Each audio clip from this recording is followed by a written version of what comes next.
had a number of people ask us, what are the Diocese of Charlotte Catholic schools all about? So we said, you know what?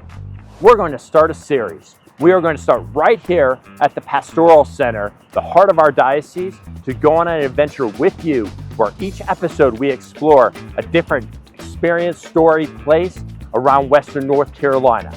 So grab your hats, grab some snacks, and here we go. We have Catholic schools scattered across the Triad area, here in Charlotte, way out in the mountains, and a few places in between. Half of our schools are a part of a school system called MAX, and that has consolidated services, central billing, and it works out of this Pastoral Center. The other half of our schools are parochial or diocesan. However, we all have the same mission: to evangelize and form disciples of Jesus Christ. Good morning, Rochelle. Have a great day. We'll see you soon. There's the face of our office, Martha. Good morning. Martha, how many years have you been with us now? August will be 13 years. 13 years. Yeah, Martha's a perfect example of people that jump into this ministry, and we love that they're here for so many years. We have alumni coming back to serve with us. We have parents coming back even after the kids have graduated through. So great to see you, Martha. Have a great day. Thank you too. Oh, right around this corner, we have the people that get people to where they need to be. This is the A team right here. So, yeah. How are you? We got Regina, Larry, Mr. Tillman. Transportation. The kids make our day. It's like our own kids, you know. They leave their parents first thing in the morning with the smiling faces that they see first thing in the morning. The kids are very respectful. Thank you. But they're having any problem or whatever, the parents jump to it right away. But the kids are mostly very respectful. Mr. Tillman, can you share for the camera? You shared a story about yesterday. I was dropping off my last stop, and after they got off, I was fixing to pull away, and got pulled up in the car and got out of his car, come over and tapping on my window. Mr. Tillman, you probably don't remember me. I rode your bus 10 years ago. You shocked me. Oh, you made an impression. And here I'm going to introduce you to Cassandra. She is our business officer. She keeps everything running when it comes to the billing, getting students enrolled. So, Cassandra, how's your day going? What is the best part of your job? Making education accessible and efficient for families. Awesome. She does a great job. She's got an awesome team. Have a great day. The next department is the glue that connects all the stories around the diocese. They're the ones that actually told us, you guys have a record enrollment across the diocese this year. So coming into the Catholic News Herald. You want to come in here? We're actually picking up papers now. So what are you guys working on right now? The Catholic News Herald that's going to be mailed to 60,000 households on Friday. It's a wide reach. Yeah, what's the motto of CNH again? Serving Christ and connecting Catholics in Western North Carolina. You guys do that pretty well. Any chance we could give the viewers a sneak peek of the newspaper layout? I know you guys have a bunch of different formats, but that's right next door, right? Yep, go for it. Wow. So here's a preview of the next paper that's coming out, focusing on Ash Wednesday coverage. We've got some news on St. Patrick's Day.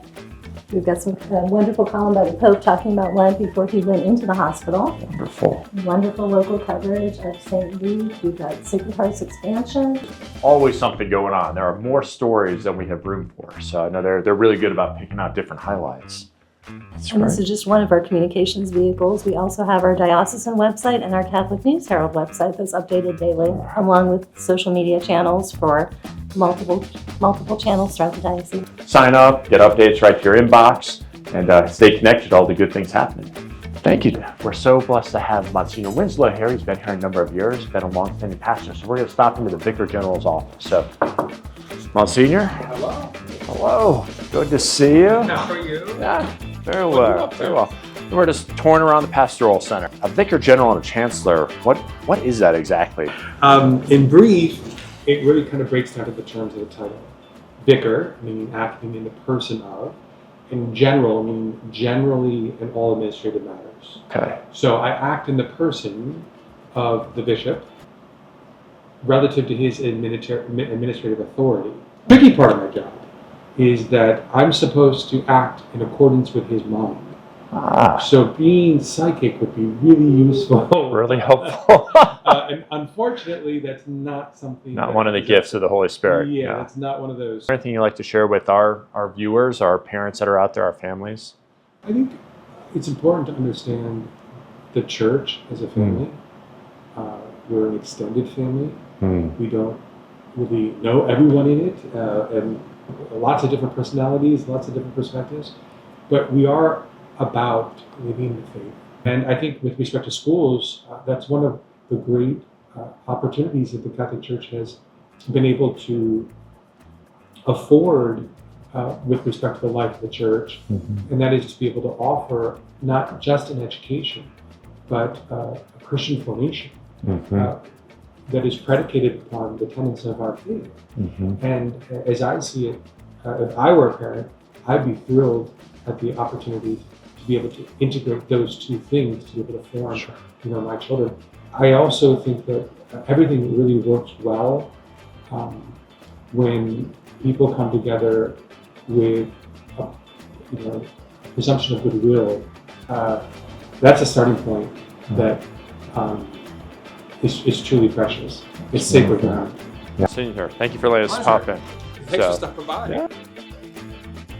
So, all of the parishes, when we look at the glue that connects us at the Pastoral Center, one of those things that keeps things running is the finance department. So, come on in and see Mr. Ferrante.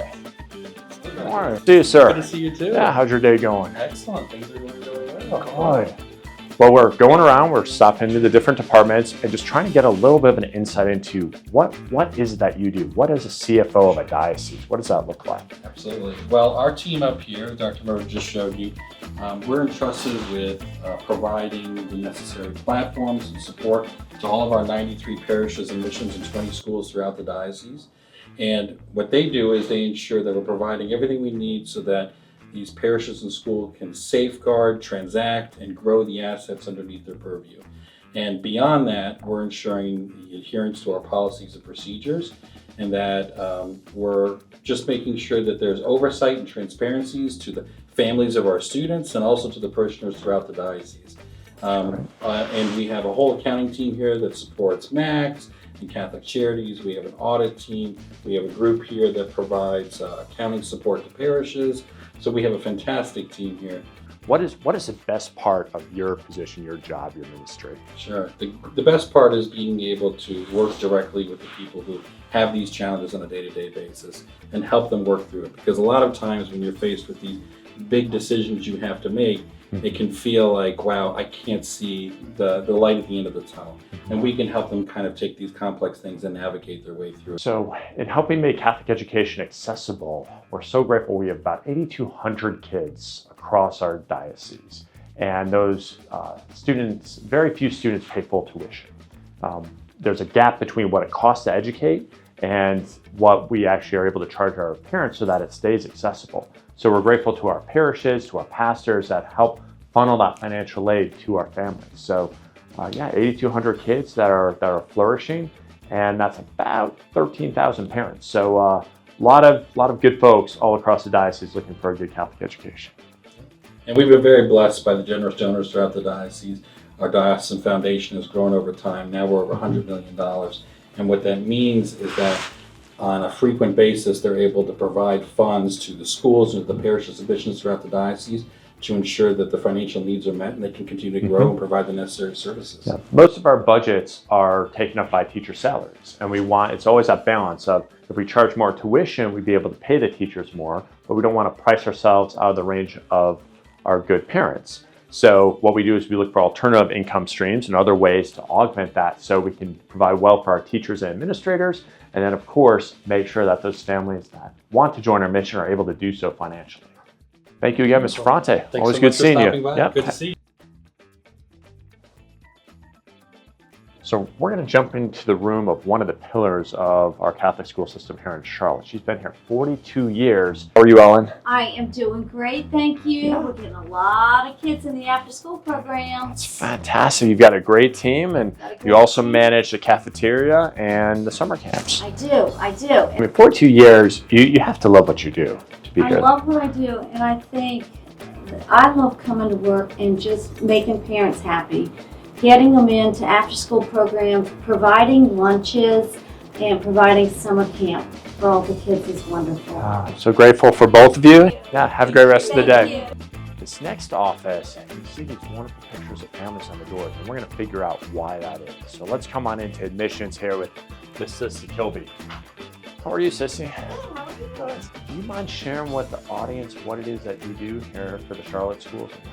Sure. So I'm the director of admissions at MAX, and I help the 9 schools with their families get into the 9 schools. So admissions open in November every year, and I just work with the families to complete all their paperwork. Then I work with the principals. The principals are the ones that make the decision as to who is going to be admitted into their schools. And then I'm the one who gets to send out the notifications to let them know if they were admitted. Can you explain the door, all these families that are on here? So the pictures on the door are mostly from our staff that has family in the school.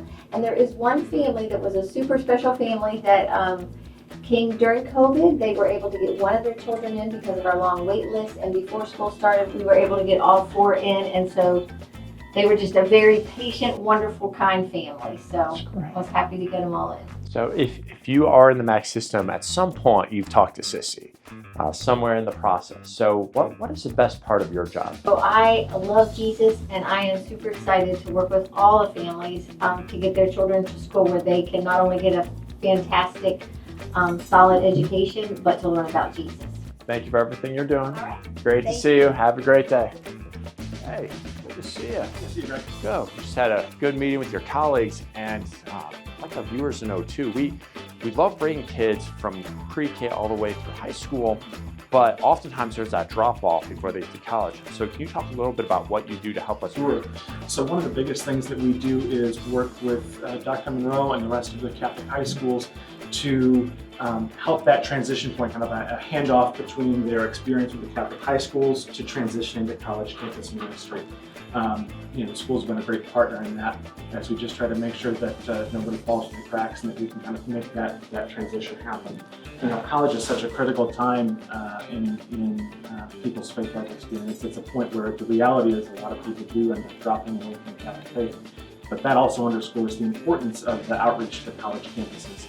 And that's really what my role is as the director, is to oversee the church's outreach on our college campuses and provide resources, provide support, and then also advocating here inside the Pastoral Center to the bishop, to the various offices, departments in the building about the importance of the church having a presence, having an outreach on the college campuses, both the private schools and the public schools in the diocese. How many schools do we work with?